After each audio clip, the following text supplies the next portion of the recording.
October is a very special month for many reasons. For one, it's the start of the best time of the year. Don't believe me?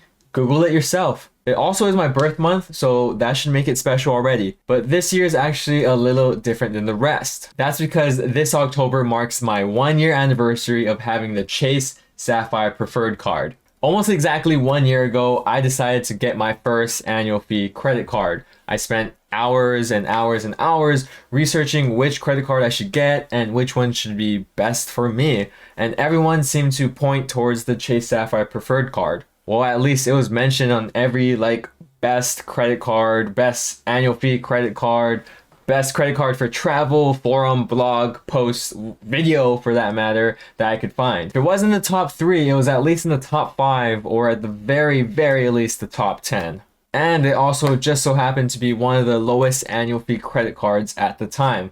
And I think it still probably is. Everyone in the credit card and finance community seems to talk a lot about this card. I mean, just look at my channel, for example. We talk a lot about it here. I also have 3 copies of the same credit card, even though I've only had it for 1 year. But is the Chase Sapphire Preferred card all talk, or does it actually deserve the hype? In this video, I'll be talking about my experience with the Chase Sapphire Preferred card in this past year, kind of get like a review or a overview of how I use the card, and what my thoughts are for having this card for about a year right now. So what have I learned from using this card for just about a year right now?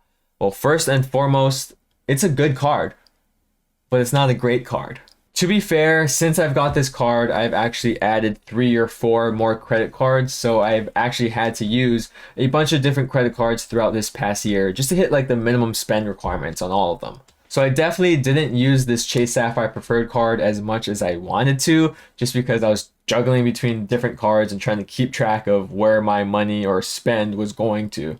And one of those cards that I did pick up was the Amex Gold card, and I love that card. As you know, if you've been watching these videos for a while, I love the Amex Gold card, and it's still probably my favorite card right now. That is a great card. I love that card. And yes, it's got a $250 annual fee, but it comes with around $240 worth of dining and Uber credit. And it's got 4x points on dining and 4x points on grocery stores. The Amex Gold card beats out the 3x points you get on dining of the Chase Sapphire Preferred card. The Chase Sapphire Preferred card doesn't even have a grocery category. It's an online grocery store purchase category.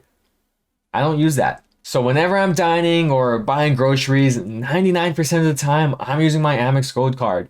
If there's that 1% or off chance that the store or restaurant doesn't take American Express, then that's when I would use the Chase Sapphire Preferred card. The Sapphire Preferred card now actually has 3x points on streaming services, which does include Apple Music, which I do pay for, but I put down my Apple card. And the other streaming service that I have is Peacock, but I get that for free through my Amex Platinum card. So there's really no use case for this 3x streaming service point category on the CSP. Alright, so I just spent like 5 minutes thinking about my life decisions and realized that I should probably put Apple Music on the Chase Sapphire Preferred card, because both the Apple card and the Sapphire Preferred card both earn 3% or 3x points on those streaming service purchases. So why not get it on Chase points instead of just cash back with the Apple card? But at the same time, Apple Music is only $10 a month, and that's like what, 30 Chase points, which really isn't a big deal. That's like crumbs. And not like good crumbs, like chip crumbs, the stuff that you actually like, but it's like, you know, the Nature Valley granola bar crumbs, the stuff that just gets everywhere and is super annoying. It's really not that big of a deal, and it doesn't make that big of a difference. One of the few things that I do use my Chase Sapphire Preferred card on is for travel purchases, more primarily for parking garage tickets or Airbnbs, not for hotels or plane tickets. That's what the Amex Platinum card is for. The reason why I use the Sapphire Preferred card for those travel things is because Chase has a very broad and forgiving travel category, and that's actually like a really good thing that I love about Chase. Again though, parking garage tickets are maybe like $2, and Airbnbs I don't really go to often, so I don't use the Sapphire Preferred card on travel purchases that often. Yes, the Sapphire Preferred card does now come with a $50 hotel credit every year, and you also get a 10% bonus every account anniversary year, depending on how much you spend on the Sapphire Preferred card in that year. I can't really speak to that too much because that literally just happened like a few months ago and I haven't really had the chance to use those features. Honestly, one of, if not the only reasons why I keep the Chase Sapphire Preferred card is because I could transfer my Chase points to Chase's travel transfer partners at a 1-to-1 ratio. And I could also combine points from my no annual fee Chase cards, like the Freedom Unlimited and Freedom Flex card, and turn them into points that I could use with the Chase Sapphire Preferred card.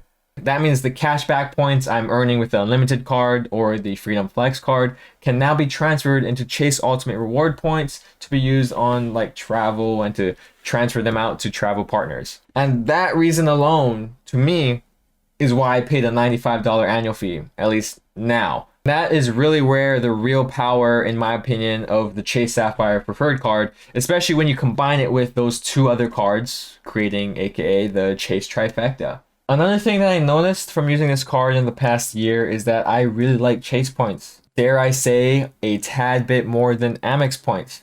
And that's because Chase points, to me, are a lot easier to use. They are more flexible to use, especially for travel purchases. On paper and on average, Chase points and Amex points both are worth around 2 cents per point. So they are technically around the same value. But for me personally, the added flexibility of the Chase points makes it a little bit more valuable than the Amex points.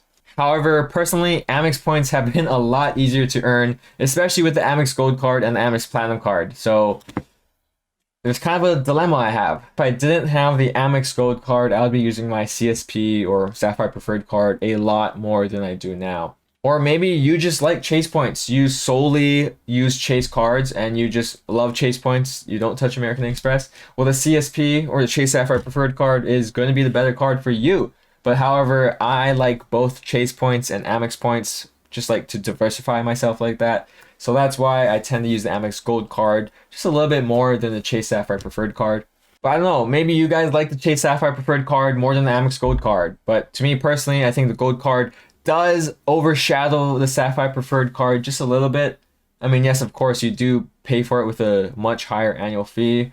But again, the credits kind of cancel that out. All in all, after spending a year with the Chase Sapphire Preferred card, I still think it's a really solid card. In fact, I still think it's much better than the Sapphire Reserve card. It's got way more value, at least to me, and to probably most of you, than the Sapphire Reserve card does right now.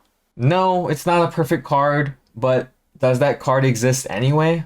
Again, the recent changes to the Chase Sapphire Preferred card kind of made this card a lot better and easier to hold on to, but I haven't had the chance to take full advantage of that. So maybe in a year from now, or the next time I do this video, I'll have a different opinion on this credit card. I hope you enjoyed this video. This is kind of a more casual video and just my thoughts of the Chase Sapphire Preferred card. Other than that, thank you so much for watching, and I'll see you in the next one. Shoots!